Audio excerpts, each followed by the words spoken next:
मैं बहुत ही खुश हूँ यहाँ पर आकर के आप सबके बीच में। ये बड़ी इज़्ज़त की और बड़ी खुशी की बात है कि खुदा किसी की ज़िंदगी में क्या क्या कर रहा है। मिनिस्ट्री में ये देखना कि खुदा हमारी ज़िंदगी की कहानी में कैसे काम कर रहा है। और आज मैं और भी ज़्यादा खुश हूँ इसलिए क्योंकि मैं बांटने वाला हूँ आपके साथ अपने उन लोगों के बारे में जिनके बीच में मैं बड़ा हुआ हूँ। मैं एक मुसलमान था और सऊदी अरेबिया में पैदा हुआ हूँ, एक ऐसे देश में जो शायद गॉस्पेल के लिए सबसे ज़्यादा बंद देशों में गिना जाता है। ख़तरा है उन लोगों के लिए जो कि गॉस्पेल बताना चाहते हैं, क्योंकि वहाँ लोग सवाल पूछते हैं अंदर के, और गवर्नमेंट भी ऐसे लोगों पर नज़र रखती है हमेशा किसी भी चीज़ पर और किसी भी ऐसी एक्टिविटी पर और लोगों पर जो जानना चाहते हैं मसीह को और इस्लाम के रेल्म को तोड़ने की ज़रूरत करते हैं।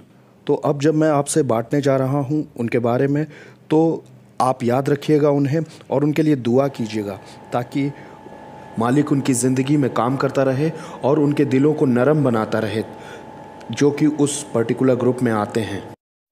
क्या आप जानते हैं इस दुनिया में 1.5 अरब से ज़्यादा मुस्लिम हैं। हम बात कर रहे हैं 25% पूरी आबादी के लोगों की। करीब करीब 4 में से 1 आदमी इस दुनिया में इस्लाम से जुड़ा हुआ है। आज ये दुनिया में सबसे तेज़ बढ़ने वाले धर्मों में दूसरे नंबर पर आता है।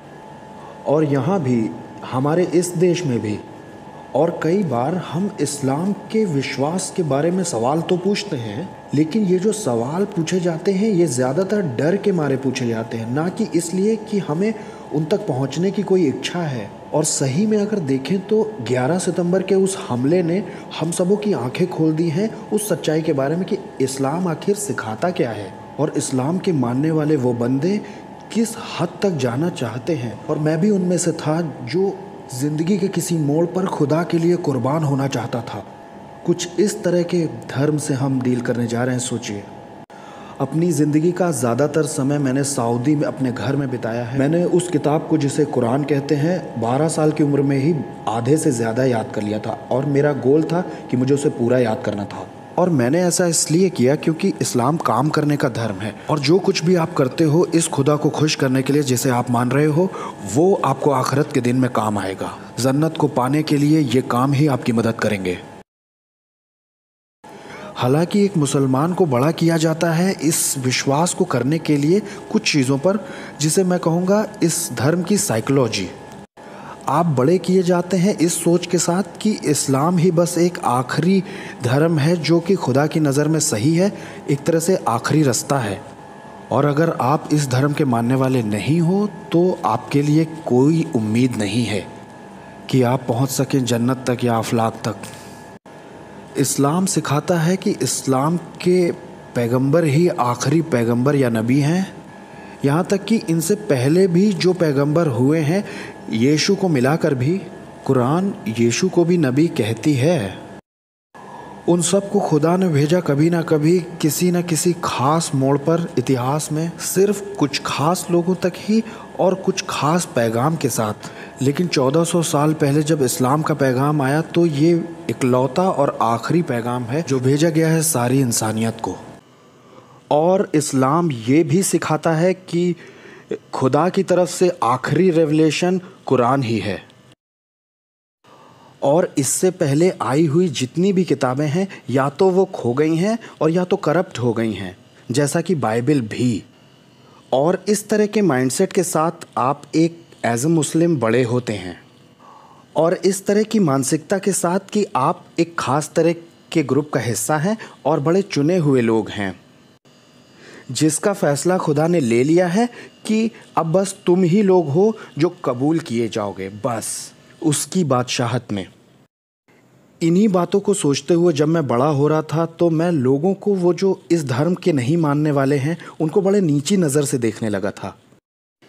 यहाँ तक कि आप उन्हें भी नीची नज़र से देखने लगते हैं जो कि इस्लाम तो फॉलो करते हैं लेकिन आपकी तरह उतने रिलीजियस नहीं हैं, क्योंकि ये सिर्फ इस बारे में है कि आप नेक हैं, बहुत अच्छे काम करते हैं, रिलीजियस हैं और पूरे सबमिशन में हैं उस खुदा के जो आपसे चाहता तो सब कुछ है लेकिन आपको किसी तरह की कोई गारंटी नहीं देता, यहाँ तक कि एक छोटी सी उम्मीद भी नहीं आपकी नजात के लिए।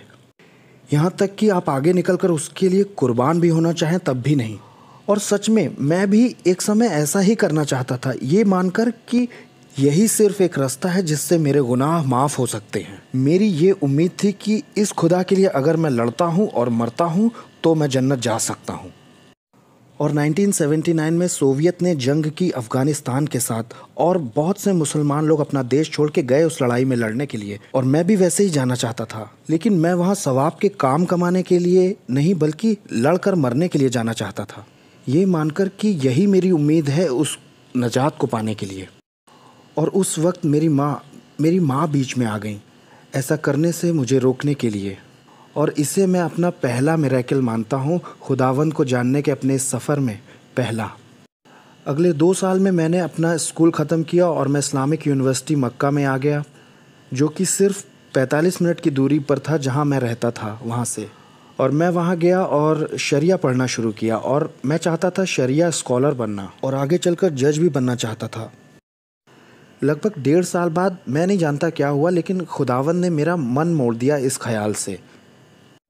और इस बात को मैं दूसरे नंबर का मिरेकल कहता हूँ, क्योंकि अगर मैंने उसे कंटिन्यू किया होता तो मैं यहाँ आज आपके सामने नहीं होता। खुदा ही जानता है। उस चीज़ को ख़त्म करके मैंने फ़ैसला लिया कि मैं कुछ दूसरा काम करूँगा, और मैं अपने घर आ गया वापस।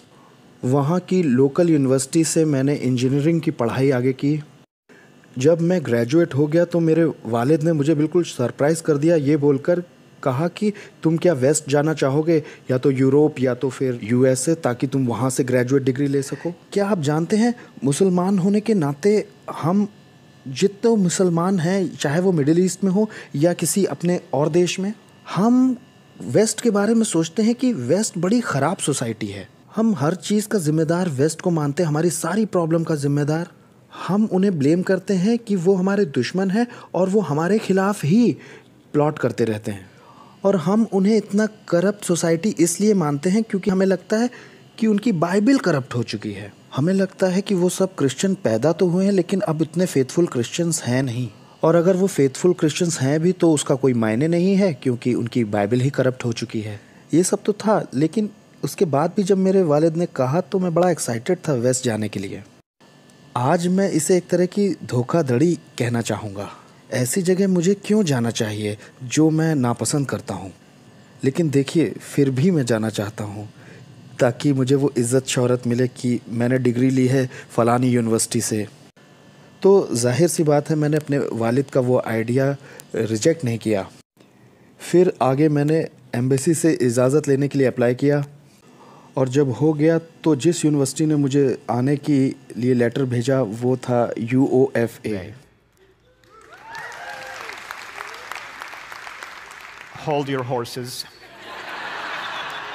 और मैं माफ़ी चाहता हूँ क्योंकि पहले मुझे ये सब इतने अच्छे से बोलना नहीं आता था।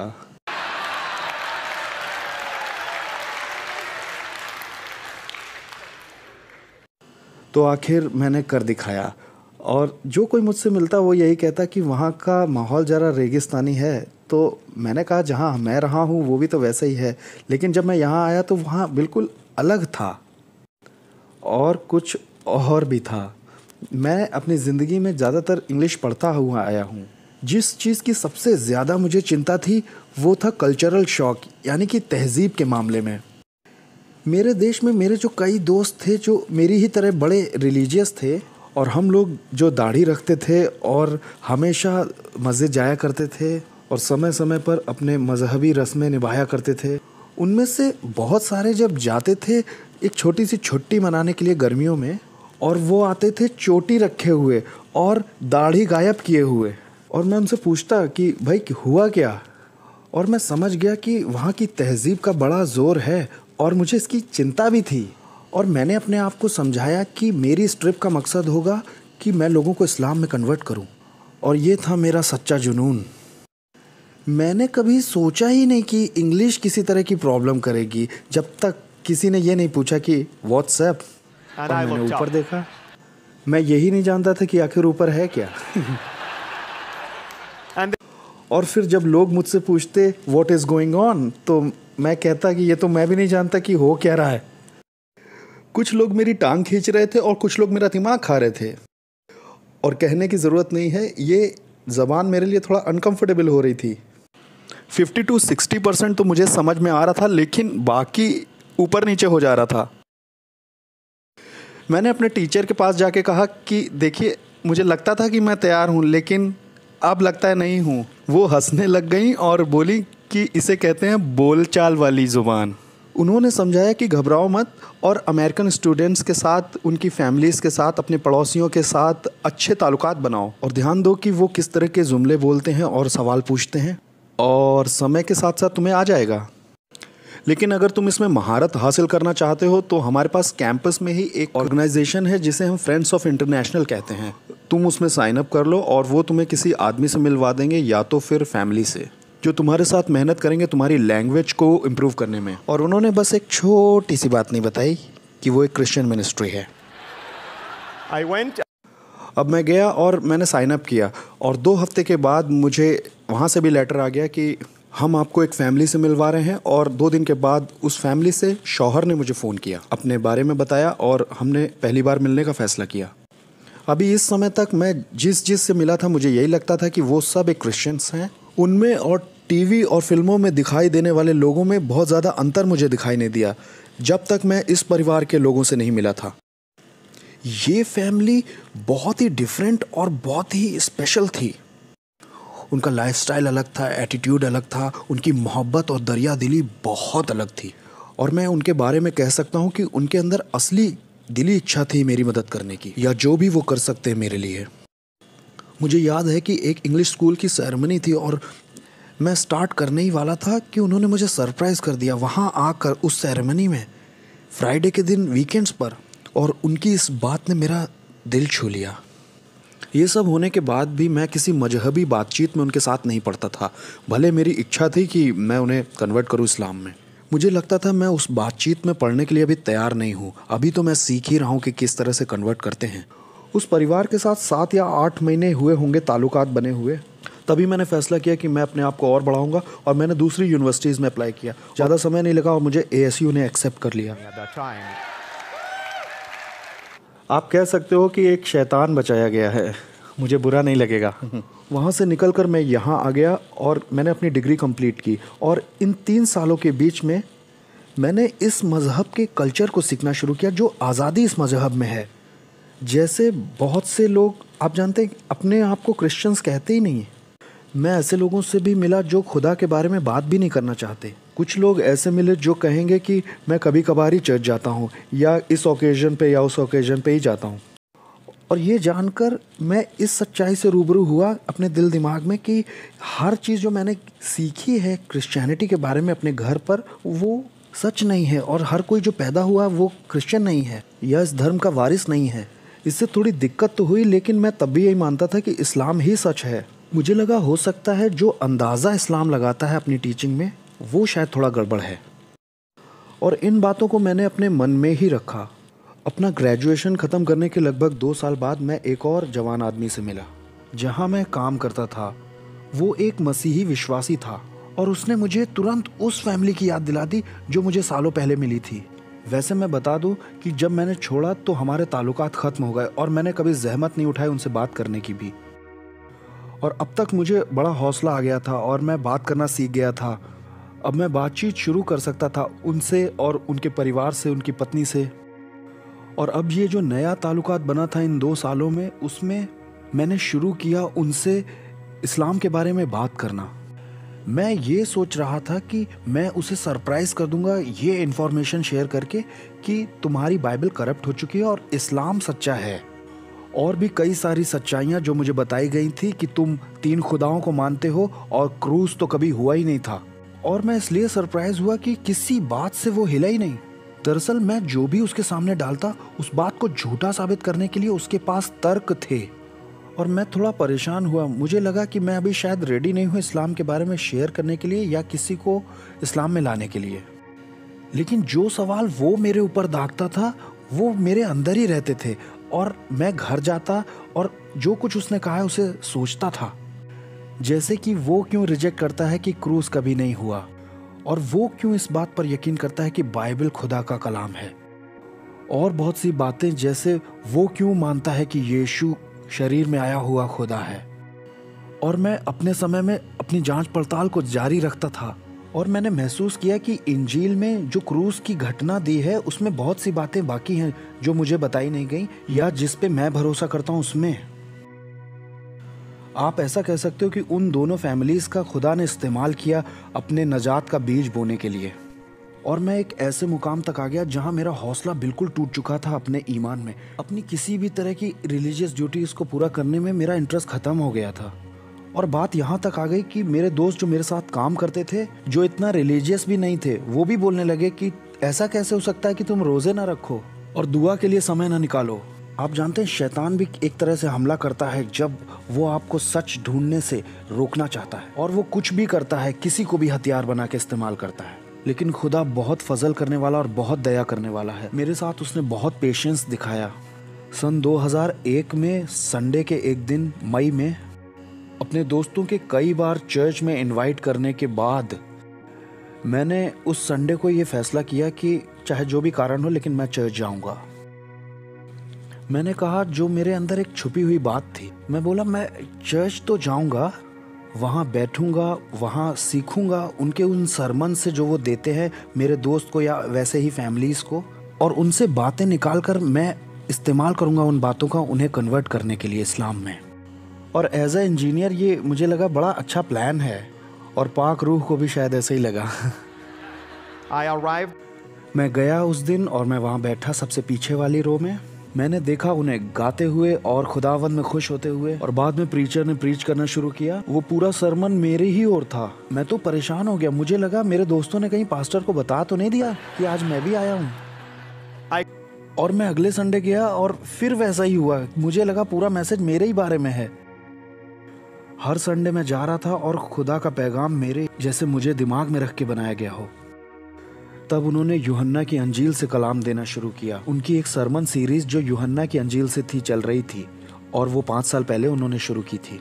और उनके उस सफ़र में मैंने जाना यीशु के बारे में बहुत खूबसूरत कि यीशु था कौन। और एकदम अचानक से एक मुस्लिम माइंडसेट से निकलकर, जिसने मसीह का इनकार किया हो खुदा का बेटा होने से या शरीर में आया हुआ खुदा होने से, मुझे प्यार होना शुरू हो गया इस यीशु से। और मैंने कहा कि मैं फॉलो करना चाहता हूं इस यीशु को, चाहे मेरी सोच ये बेबुनियाद ही क्यों ना हो। भले ही मैं जोड़ नहीं पा रहा था उन डॉट्स को, और अभी भी मेरे लिए आसान नहीं था कि अपने आप को मैं उस सांचे से बाहर निकाल सकूं जिसमें मैं जिंदगी भर ढाला गया था। सच तो यह है कि मैं उनमें पिछले 1400 सालों तक डूबा हुआ था। लेकिन मैं कहूंगा कि खुदा में बहुत सब्र था, और वो मुझसे मेरी समझ के मुताबिक डील कर रहा था।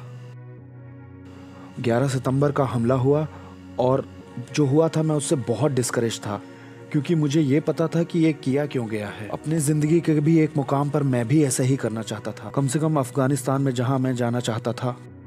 और इसने मुझे जगाने की घंटी वाला काम किया, और मुझे शुरू हो गए एक तरह से सपने आना। मैं कहूँगा भयानक सपने आना शुरू हो गए।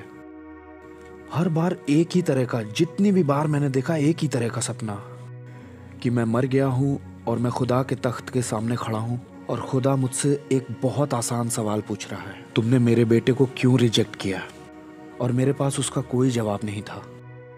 2 महीने के बाद नवंबर के महीने में 2001 में आखिरकार मुझ में इतना हौसला आया कि मैं ये कह सका कि मैं एक गुनहगार हूँ और मुझे एक बचाने वाले की ज़रूरत है। और मैंने दुआ की, खुदावंद को नजात दहिंदा कबूल किया।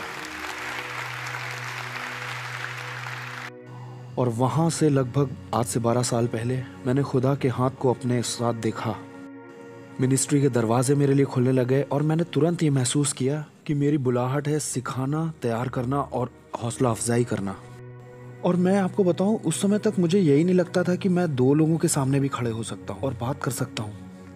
फिर भी खुदा ने मुझे ये सिखाया कि तुम अगर अपने आप को हलीम करते हो तो मैं तुम्हारे लिए इतने दरवाजे खोलूंगा जिससे तुम्हारे तोते उड़ जाएंगे। और वैसे मुझे इस जुमले का भी मतलब नहीं मालूम था। खुदा बहुत जलाली है। इन 12 सालों में जो समय बीता है, इसमें हजारों लोगों ने इस पैगाम को सुना है। और लगभग 5 साल पहले मेरे लिए दरवाज़ा खुला सैटेलाइट टीवी पर आने का, जो कि मिडिल ईस्ट में दिखाया जाता है, और लगभग 60 लाख लोगों का खानदान उसे देखता है, उस प्रोग्राम को खासकर। जो होस्ट हैं और सवाल करते हैं मुझसे, वो भी एक मुसलमान थे। उन्होंने कहा अपनी गवाही देने के लिए। शुरुआत में मैं थोड़ा डरा हुआ था। वैसे बता दूं कि इस्लाम को छोड़ने का मतलब है कि मौत का फरमान मेरे लिए पहले से तैयार है, और इस बात से मेरे ख़ानदान वालों ने मुझे बेदखल भी कर, और मेरा खुद का भाई मुझे मारने के लिए हर वक्त ढूंढता रहता है। मैंने उससे कहा कि तुम चाहते हो कि मैं तुम्हें बताऊं मैं कहाँ आ रहा हूँ और तुम करना क्या चाहते हो, और तुम जानते हो मेरे साथ क्या हो सकता है। उसने कहा हाँ, सबसे खूबसूरत तो यही बात है। मुझे लगा जैसे उसे कोई फर्क ही नहीं पड़ता। उसने मुझे बताया कि हम अपने उन लोगों तक पहुंचना चाहते हैं क्योंकि उनसे ज़्यादा असरदार कोई और नहीं हो सकता। हमारे ही वो लोग जिन्होंने यीशु को कबूल कर लिया और हमें छोड़ दिया है। यकीनन ये बात सही है। मैं सबसे पहले आया पर्दे पर 2007 में। मुझे अभी भी याद है, दिसंबर 2007 में मैंने अपनी गवाही दी और एक सऊदी औरत ने यीशु को अपना नजात दहिंदा कबूल किया। वो उस वक्त एक कॉलेज स्टूडेंट थी और 9 महीने बाद उसके बाप और भाई को पता चल गया और उसका नतीजा ये हुआ कि उन्होंने उसे मार दिया।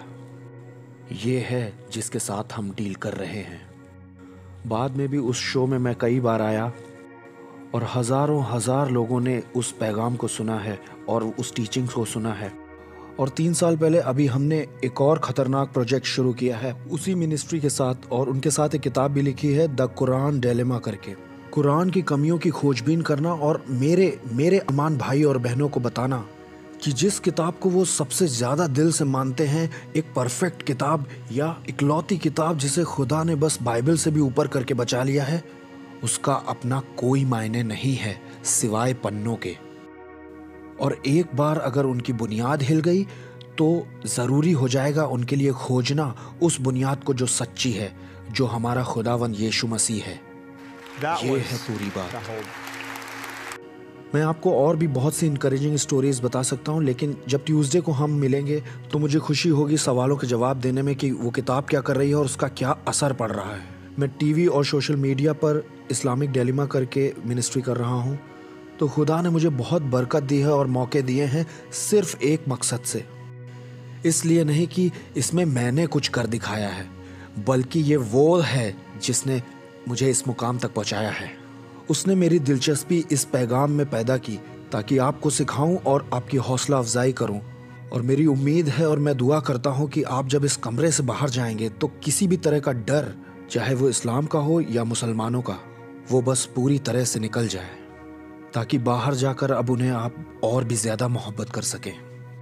और मैं जानता हूं कि हम जो सबसे बड़ी रुकावट महसूस करेंगे हमारे इवेंजलिज्म को करने के लिए, वो है डर।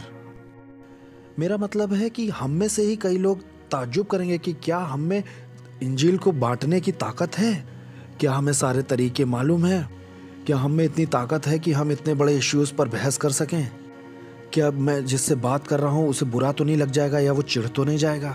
और इन सब बातों के ऊपर बांटना किससे है? मुसलमानों से। क्या आप पागल हो गए हैं क्या आपको मालूम नहीं है कि वो मुझे मार भी सकते हैं? और उनके बारे में क्या, अगर वो कन्वर्ट हो भी गए तो क्या वो जिंदा बचेंगे? हाँ, ये सच है। आपका डर तो जायज़ है। यहाँ बाइबल देखिए क्या कहती है इस बारे में। अगर हम 1 कुरिन्थियंस चैप्टर 2 में जाएं थोड़े समय के लिए और हम पहली ही आयत से पढ़ना शुरू करें, इस जगह पौलुस खुद ये दिखा रहा है कि वो कैसा महसूस करता है कुरिन्थियंस को। पौलुस कहता है कि जब मैं खुदा की गवाही देता हुआ तुम्हारे बीच में आया तो कोई सजा सजाया कलाम लेकर नहीं आया था, बल्कि मैंने तो ये फैसला किया था कि मैं मसीह को छोड़ जो क्रूस पर चढ़ाया गया उसके अलावा कुछ और ना जानूं। और ध्यान देने वाली बात यहाँ है, और मैं तुम्हारे बीच में था। देखिएगा पौलुस क्या कह रहा है। मैं कमजोरी में था, डर में था और बहुत कांपता था। आप जानते हैं यहाँ क्या हो रहा है?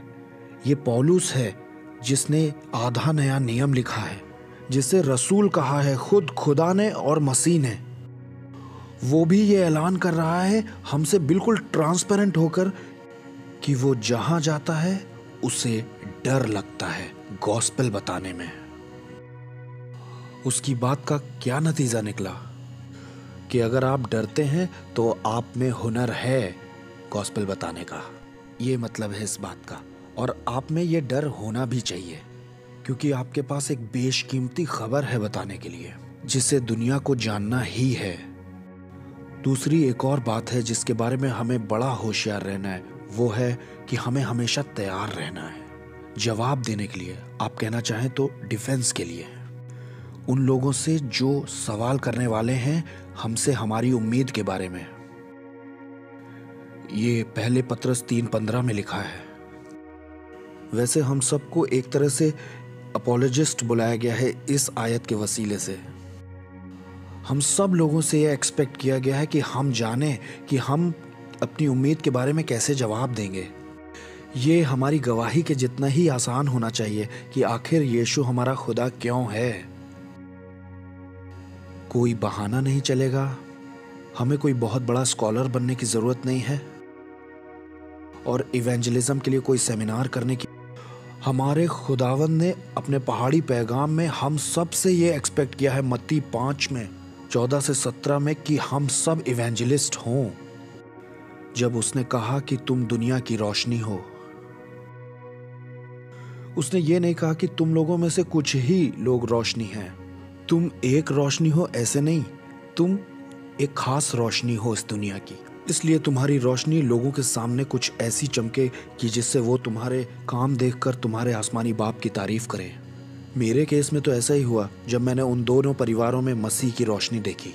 वैसे मैं बता दूं, अभी पिछले साल तक वो जो पहली फैमिली थी उनको कोई आइडिया नहीं था कि मैं मसीह में ईमान ला चुका हूं, क्योंकि मैंने तो लगभग 23 साल से कोई ताल्लुकात नहीं रखा था उनसे किसी तरह का। पौलुस भी उस जवान तिमोथी को दूसरा तिमोथी 4:2 में यही हिदायत देता है कि उसे जरूरत है तैयार रहने की, वक्त बेवक्त प्रीच करने के लिए। और दूसरी बात मैं आपको यही समझाना चाहता हूं कि आप तैयार रहिए हर समय। किसी भी सीजन में इस पैगाम को बांटने की तैयारी करते रहिए। कोई भी समय सही या गलत नहीं होता है शेयर करने के लिए। दरवाजे खुदा ही खोलता है सही वक्त पर, सही समय पर, लेकिन हमें तैयार रहना है बताने के लिए। आखिर में मैं आपसे एक हिस्सा बताता हूं जिससे मेरी गवाही थोड़ी सी। पौलुस जब इफिसुस में मार पीट कर घायल कर दिया गया, उस हद तक जहां वो मरने वाला था, वो वहां से गया थिस्सलुनीकियों में और 3 हफ्ते रुका और खुदा ने उसका इस्तेमाल किया वहां पर एक चर्च बनाने के लिए। 2 खत पौलुस ने लिखे हैं, पहला और दूसरा थिस्सलुनीकियों, जो आज भी हमारी पाक बाइबल में दिए हैं।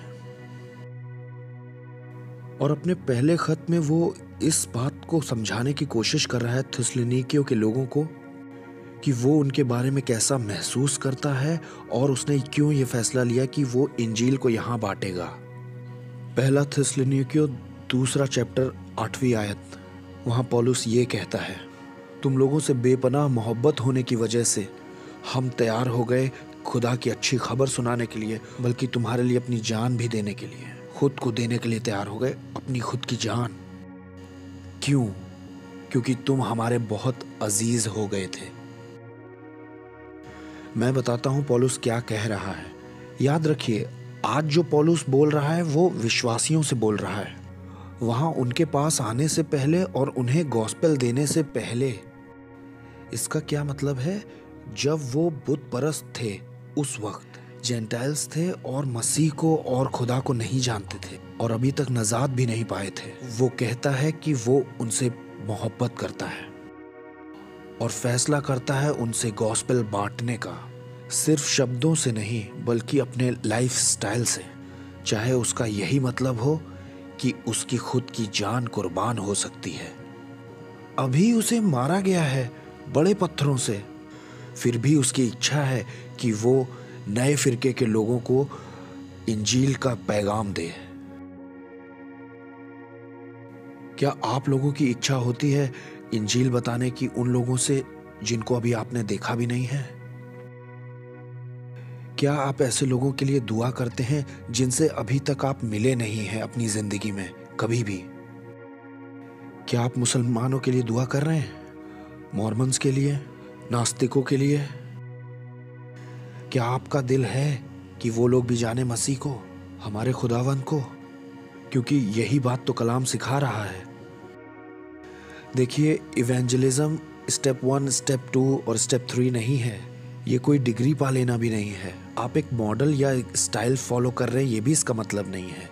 इवेंजलिज्म तो शुरू होता है मसीह में एक सही दिल से और एक सही एटीट्यूड से। सबसे छोटा काम जो हम कर सकते हैं वो है हम उनके लिए दुआ कर सकते हैं, जो कम से कम है एटलीस्ट। पिछले 11 सालों से मैं उस परिवार को ढूंढने की कोशिश कर रहा था। जब से मैं एक बिलीवर बना हूं, मैंने उम्मीद ही छोड़ दी थी कि मैं उनसे दोबारा मिलूंगा। मैं बस उनका शुक्रिया अदा करना चाहता था, क्योंकि खुदा ने उनका इस्तेमाल किया उस बीज को बोने में जिसने आज 23 साल बाद नजात का रूप मेरी ज़िंदगी में ले लिया है, और जिसका खुदा ने इस्तेमाल किया अपनी ताकत में और बहुत से दरवाजे खोलने में, जिससे लाखों मुसलमानों ने गवाही पढ़ी है। लाखों मुसलमानों तक हम पहुँचे सोशल मीडिया के ज़रिए से, टीवी प्रोग्राम और कई और ज़रिए से, क्योंकि वो ईमानदार रहे थे अपने ज़िंदगी के फ़ैसलों में। उन्होंने जो सेक्रीफाइस किया था और गॉस्पेल शेयर किया था अपनी ज़ुबान से और अपने लाइफस्टाइल से भी। और आखिरकार शायद खुदा ने मंजूर किया कि अब ये शायद सही समय है। चाहे तो यकीन करिए या मत करिए, लेकिन उस दिन सुपर बॉल संडे था। हाँ, वो सुपर बॉल संडे ही था। जब ऐसा हुआ, मुझे वो ओरिजिनल लिफाफा मिल गया जो मुझे उस पहली यूनिवर्सिटी ने दिया था उस परिवार के बारे में। मुझे पता नहीं था कि उन्हें कहाँ ढूंढूं, तो मैंने बड़ा पावरफुल टूल इस्तेमाल किया, गूगल, और फिर बड़ी आसानी हो गई और जन्म से लेकर उनकी सारी हिस्ट्री मुझे पता चल गई। और अब मुझे सब कुछ पता चल चुका था, तो उन्होंने उस वक्त मुझे नहीं बताया था। मैं बस एक ही चीज़ ढूंढ रहा था कि वो आज इस वक्त कहाँ हैं, और वो मुझे मिल गया और मैंने उन्हें कांटेक्ट किया। जानते उन्होंने कहा क्या? हम इस महीने तक तुम्हारे लिए दुआ कर रहे थे। 23 साल हो गए और उन्होंने कभी दुआ मेरे लिए बंद नहीं की, तब भी जब उन्हें ये तक मालूम नहीं था कि मैं बिलीवर बन गया हूँ। और जब मैंने उनसे ये बात बताई तो उनका भेजा उड़ गया कि कैसे खुदा ने एक छोटी सी मिनिस्ट्री को इतना बड़ा कर दिया है जो कि वो आज है। क्योंकि 2 साल पहले उन्होंने फैसला किया कि अब इस मिनिस्ट्री को बंद कर देना चाहिए, शायद ये इतने काम की नहीं है, क्योंकि अपनी ज़िंदगी में उन्होंने उस मिनिस्ट्री में कोई फल नहीं देखे शायद। हमारा खुदा बहुत कुव्वत रखने वाला खुदा है। एक वजह है जिसमें पहला कुरिन्थियों में ऐसा दिया है कि हम पढ़ते हैं, हम जब कोई बीज बोते हैं तो कोई उसे बोता है, कोई पानी डालता है, लेकिन खुदा है जो उसे बढ़ाता है। इसलिए उस पर ईमान रखो, क्योंकि वो काम करता है जो हम और आप मिलकर नहीं कर सकते। तो मैं आपको बस इस ख्याल के साथ छोड़ रहा हूँ कि अगर आप आज यहाँ आए हैं डरते हुए उन मुसलमानों से, तो अब मैं उम्मीद करता हूँ कि आप उनकी ओर भागिए, उन्हें गले से लगाने के लिए, उनके लिए दुआ करने के लिए, उनसे सच बताने के लिए, अपने शब्दों से भी और अपनी ज़िंदगी से भी। आइए।